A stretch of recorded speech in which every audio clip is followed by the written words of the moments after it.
So what about salvage, rebuilt, non-repairable type vehicles and even reconstructed vehicles or vehicles with no VIN number? How does it work? Well, let's take a look. Let's see what the DMV has to say. Let's get it right from the horse's mouth. Don't take anybody's word for it. Don't, get any kind of urban legends, online opinions, people that think they know what they're talking about.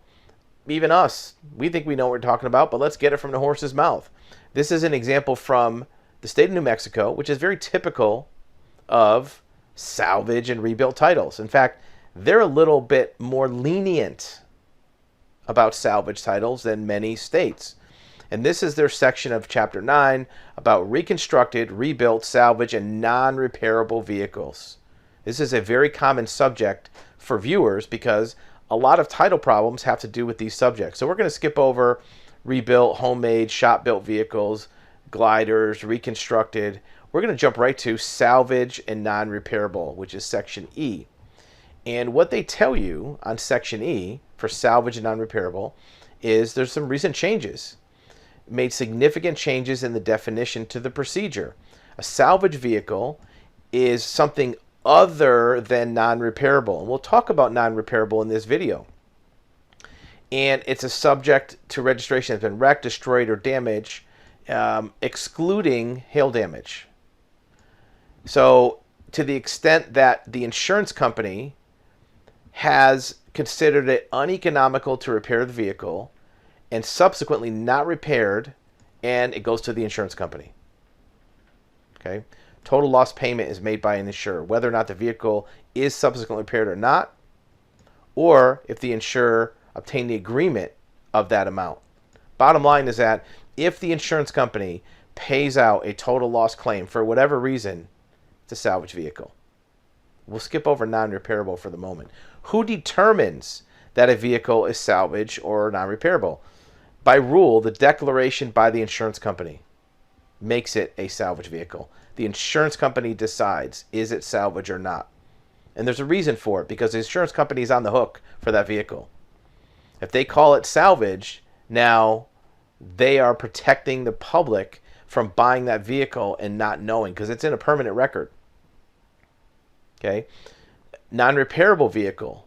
If they say it's non-repairable, then that's what it is, because the insurance company said so. It's an irrevocable record.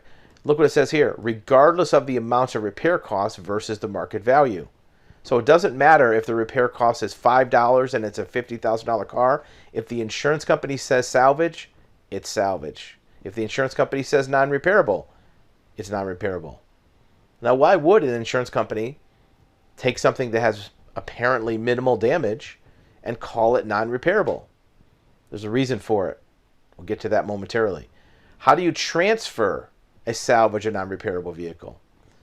Here you go. It is unlawful for a person to sell or convey a salvage vehicle unless the title is branded. So you can't try to pass it off as a clean title. And you won't be able to anyways, because the title records, it's a national database, will reflect that. Here's the key. The owner of a non-repairable vehicle shall sell or convey that vehicle only to a licensed wrecker of vehicles. So if you somehow end up with a non-repairable vehicle, and some states call it different things. Some states call it parts only. Some states call it junk. Some states call it certificate of destruction, Florida specifically. Some states don't even call it anything. They just say it's not a title anymore. The state of Washington doesn't even give you a title. They give you a bill of sale only. If you have one, you have to sell it to somebody that dismantles, wrecks, or shreds the vehicle, or crushes it, or sells parts, or disposes of vehicles. Pretty clear. Non-repairable. This is not salvage. This is non-repairable. To permanent designation, it makes it ineligible for titling with that VIN number. Are there anything you can do with it? You may be able to. Let's talk about that. If you have a vehicle that is a non-repairable junk parts only, you may be able to convert it to, at the very top of the list, let's take a look, a reconstructed, rebuilt, homemade, shop-built vehicle. you might be able to say, I've turned this into a new vehicle, put on new parts, and I'm requesting a new VIN number. A new VIN number. New Mexico assigned VIN for homemade shop-built vehicles. The division will assign a permanent identification number known as a New Mexico assigned number. The owner will be required to have that number machine stamped or die punched into the vehicle and then return it for an inspection. So what will happen is, if you convert it to a homemade shop-built vehicle, they'll give you a number. You have to affix it to the vehicle and then bring it back to make sure you put it on there. Do not deface the original VIN on the vehicle. If the original VIN is already in place in the location, have the assigned number inscribed in close proximity to that number. You'll have to bring it for a final inspection.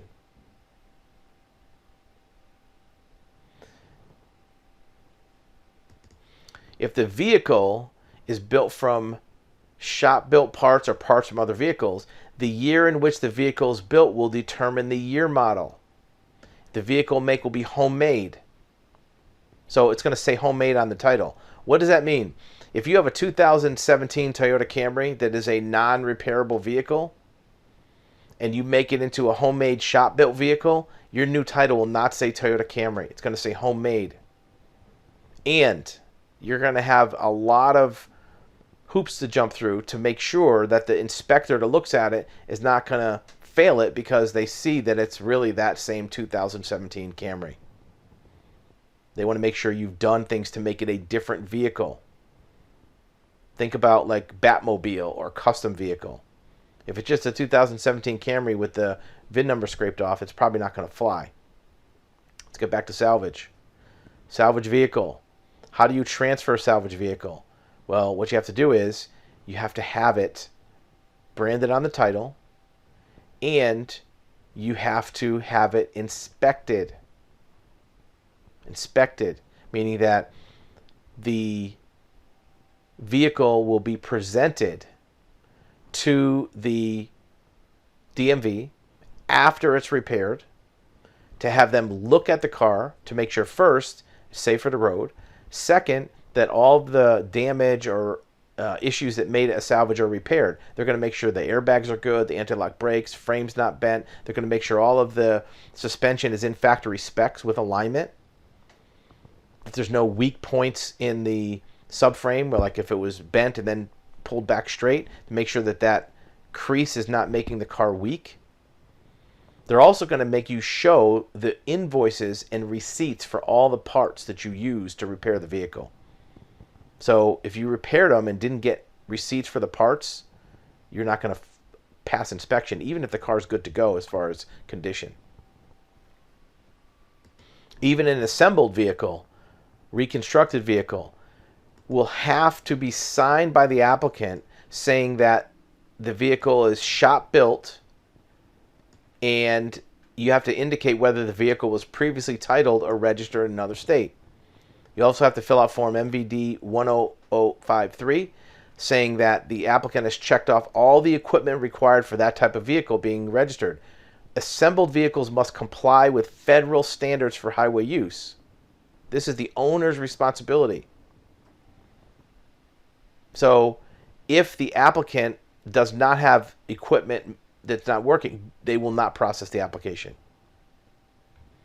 They take this pretty seriously. It's not as simple as just putting on a new VIN number and letting it fly through. You have to have vehicle equipment correct. You have to have an affirmation of specially constructed vehicles. You have to make sure that you're not just trying to pass off a non-repairable vehicle as a shop vehicle. If you construct a vehicle from more than one separate source donor cars, you might have multiple VINs. And the first time that vehicle is retitled, they're going to have to do a full VIN inspection to make sure that the correct VIN number is used. So, to make a long story short, salvage and non-repairable vehicles have a lot of hoops to jump through. Again, this is just one state, New Mexico. May seem like a lot, But guess what? Most states are harder than this. New York, forget it. New York is the hardest state. So if you're buying salvage vehicles, if you're buying non-repairable, make sure you know what you're getting into before you bid at Copar or IAA, and you get proper documents, and you know that it's not going to be a simple titling process for putting that car back on the road.